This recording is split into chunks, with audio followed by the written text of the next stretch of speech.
आंदोलन के स्वतंत्रता संग्राम जो कहा गया वो उनकी एक किताब में उन्होंने सबसे पहले उल्लेखित किया था। मैं समझती हूँ कि ऐसे क्रांतिकारी नेताओं का यदि इतिहास में जगह मिलती है तो ये बहुत बड़ा काम हमारी भारतीय जनता पार्टी की सरकार करने जा रही है। और ऐसे क्रांतिकारी वीरों को जिन्होंने अपना सर्वस्व निछावर करके इस देश की आजादी में अपना अहम भूमिका निभाई है, उनको जरूर स्थान मिलना चाहिए और बच्चों को भी इस बारे में जानकारी होना चाहिए। कांग्रेस ने तो सिर्फ नेहरू और गांधी परिवार के अलावा किसी को महिमा मंडित कहा ही नहीं। और वो तो उन्होंने तो ये पढ़ाया है अकबर द ग्रेट, विदेशी आक्रांताओं को उन्होंने महान दिखाया है इस इतिहास में।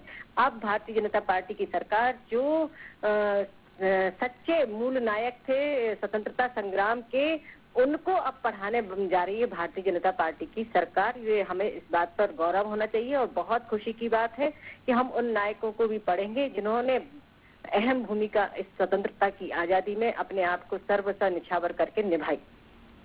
आनंद जी, ये बात हमेशा उठती है कि जब भी जिक्र होता है इतिहास का और स्कूली पाठ्यक्रम में इतिहास से जुड़े महापुरुषों की जीवनी को दर्शाने का, तो ये हमेशा कहा जाता है कि जय अकबर को महान बताया गया जबकि वो आक्रांता थे। तमाम तरह की ऐसी बातें भी होती हैं और कहीं ना कहीं विचारधारा की बात है, विचारधारा की लड़ाई है निश्चित तौर पर। लेकिन बिल्कुल भी सिरे से ये तो नहीं जुटलाया जा सकता कि वीर सावरकर जो हैं वो स्वतंत्रता आंदोलन का हिस्सा नहीं उन्होंने लिया या स्वतंत्रता संग्राम में उन्होंने पार्टिसिपेट नहीं किया थे तो वो राष्ट्रवादी। यदि उनकी जीवनी पाठ्यक्रम में शामिल की जाती है तो इसमें बुराई क्या है? जी देखिए, जीवनी सबकी शामिल करनी चाहिए, उसके लिए कौन मना करता है, लेकिन उसमें अच्छे बुरे पहलू सब लिखने चाहिए।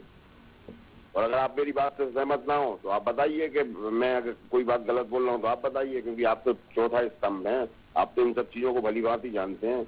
उनके इतिहास में क्या लिखा है, इतिहास को हम तोड़ मरोड़ तो सकते नहीं, तो इतिहास में लिखा वही है। अब अकबर महान के बारे में क्या लिखा है वो भी इतिहास में सब दर्ज है। अब वो कांग्रेस ने तो नहीं बनाया इतिहास, इतिहास तो इतिहासकारों ने बनाया है ना। कांग्रेस क्या यही काम करती रही है, क्योंकि आज की सुन लें आप, सुनिए मंजरी जी। अब आप दूसरा ये कि इतिहासकारों ने बनाया, दूसरा ये कि बार बार एक ही बात आती है। अरे भाई, भारतीय जनता पार्टी तो छद्म राजनीति करती है, भारतीय जनता पार्टी तो अपनी जो कर्तव्य है उससे विमुख होकर इधर उधर की बातें करती है। जो आज भारतीय जनता पार्टी को चांस मिला है, 20 साल से मध्य प्रदेश में सरकार में है, 9 साल से केंद्र में सरकार में है, यहाँ उन्हें बात करनी चाहिए, विकास के बारे में बात करनी चाहिए कि हम कि ये काम कर रहे हैं, ये कर रहे हैं, वो कर रहे हैं, उस पर हम चर्चा करें तो बहुत अच्छा रहेगा। अब हम इन सब चीजों से तो कर नहीं पाते, क्योंकि नहीं कर पाते कि हम अक्षम लोग हैं, क्योंकि इन सब चीजों में हम पारंगत नहीं है। हम तो पारंगत हैं केवल एक ही बात में, विनाश में।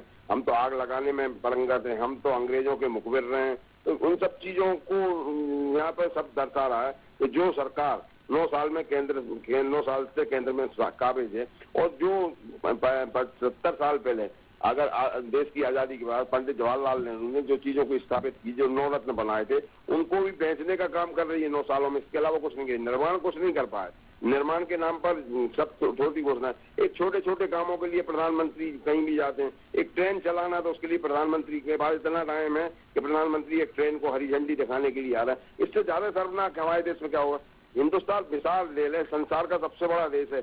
140। आनंद जी, एक बात है, देश के प्रधानमंत्री जनता से जुड़ाव के लिए जगह जगह जाते हैं, छोटे कार्यक्रमों में भी शिरकत करते हैं, तो इसमें शर्मनाक कौन सी बात हो गई? जी देखिए, जनता से जुड़े ना, आए जनता के बीच में। जनता से तो 200-500 किलोमीटर दूर रहते हैं, जनता के बीच में जाए ना। राहुल गांधी जा रहे हैं जनता के बीच, प्रियंका गांधी जा रही है, सोनिया गांधी जा रही है। आपने देखा होगा राजीव गांधी तो देश के प्रधानमंत्री रहे ना, उनने तो अपनी जान ही जनता के बीच में जाकर दी है।